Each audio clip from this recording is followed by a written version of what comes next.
দর্শক উত্তরায় ঘটনাস্থলে ছিলেন আমাদের সিনিয়র রিপোর্টার সাদাত হাবিবি। সেতু স্টুডিও থেকে তিনি যুক্ত হচ্ছেন আমাদের সাথে।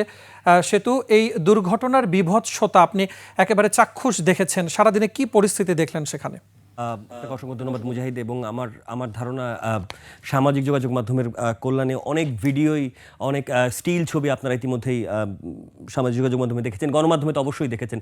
মূলধারার সমস্ত গণমাধ্যম, অনলাইন গণমাধ্যম সবখানেই শীর্ষ নিউজের এই ঘটনাটি এই মুহূর্তে রয়েছে। এবং আপনাদেরকে আমি একটু জানাতে চাই যে সকালবেলা, দুপুরবেলায় যে যখন এই ভয়ানক ঘটনাটি ঘটে, আমরা যারা প্রত্যক্ষদর্শী তাদের সাথে কথা বলেছি, যারা স্কুলের শিক্ষার্থী তাদের সাথে কথা বলেছি, যারা স্কুলের সাথে ছিলেন তাদের সাথে কথা বলেছি।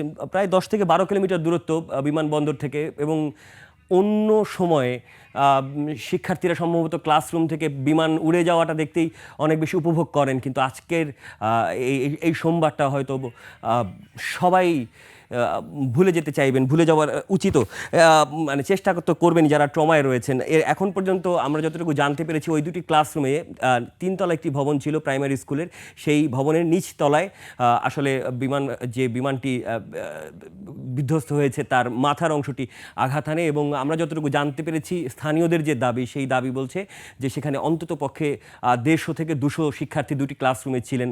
আমাদেরকে শিক্ষার্থীরা জানিয়েছেন যে অনেকে স্কুলের বেতন দিতে, এই সময়টিতে অনেকে স্কুলের বেতনটি দিতে আসেন, সুতরাং অনেক অভিভাবকরাও সেখানে ছিলেন। এবং এখন পর্যন্ত যে মৃত্যুর সংখ্যা আমরা দেখতে পেয়েছি সেটি 19 এবং আহতের সংখ্যা 168। এবং সহকর্মী দীপুর শিকদার তার রিপোর্টে জানাচ্ছিলেন যে এই সংখ্যা নির্ঘাতই আরও বাড়তে পারে।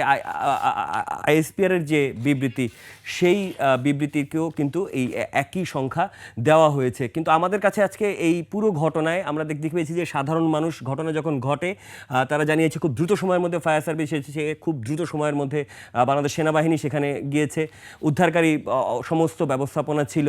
সুতরাং এই বিষয়টাতে এক ধরনের মানুষের মধ্যে ভালো লাগা কাজ করেছে যে উদ্ধার কাজটা দ্রুত করার চেষ্টা করা হয়েছে। কিন্তু একই সাথে এই অতি উৎসাহ ভয়াবহভাবে সেনাবাহিনীর একটা বিরাট অংশকে আসলে ব্যস্ত রেখেছে সাধারণ মানুষকে ডিল করার। মানে সাধারণ মানুষ এত বেশি হয়ে গেছেন, তারা আসলে ওখানে কাজ করাও অনেক বেশি কষ্ট হয়ে গেছে। গণমাধ্যম শুধু নয়, যে কোনো মানুষ যারা উদ্ধারের সাথে এখানে নিয়োজিত ছিলেন, পুরো উত্তরা যে শেষ যে টার্মিনাল গোল চত্বর বলে, সেই গোল চত্বর থেকে মাইলস্টোনের যে গেট, প্রায় 1.5 কিলোমিটার এলাকায় ভয়ঙ্করভাবে মানুষ এক ধরনের জটলা পাকিয়ে রেখেছে। এবং তার কারণে অ্যাম্বুলেন্স আসা, সেখান থেকে অ্যাম্বুলেন্স যাওয়া, সব কিছুই অনেক বেশি কঠিন হয়ে গেছে।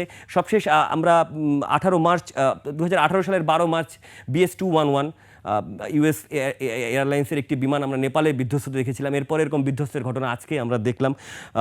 এবং দুটি ঘটনায় আসলে মর্মস্পর্শী। এবং এইবারের ঘটনাটি আসলে বাচ্চারা যেহেতু ক্লাসে ছিল, এবং এটা খুব স্বাভাবিক ব্যাপার, বাচ্চাদের স্কুলে থাকাটাই পরিবারের জন্য সবচেয়ে কি বলবো আমি, তারা ভাবেন যে নিরাপদে আছেন শিক্ষকদের কাছে। কিন্তু এইরকম একটা থাকা অবস্থায়ও আসলে এই যে দুর্ঘটনা, তারা আসলে বাকরুদ্ধ। তারা জায়গায় জায়গায়, যেখানে আমি যাদেরকে পেয়েছি, কথা বলবার মতো অবস্থায় আসলে তারা ছিলেন না। আমরাও তাদেরকে কথা বলার জন্য খুব বেশি যে চাপ দিয়েছি, অনুভূতি জানতে চেয়েছি, এরকম কিছু না। আমরা পুরো মুহূর্তগুলো দেখেছি, এবং সেই মুহূর্তগুলো অবশ্যই আমি মনে করি যে এই পরিবারগুলো কখনো ভুলতে পারবে কিনা, এটা আসলে সম্ভব না এই মুহূর্তগুলো ভোলা। কারণ যে বিভৎসতা ভিতরে তৈরি হয়েছে, সেটি আসলে ভাষায় বর্ণনা করা যায় না।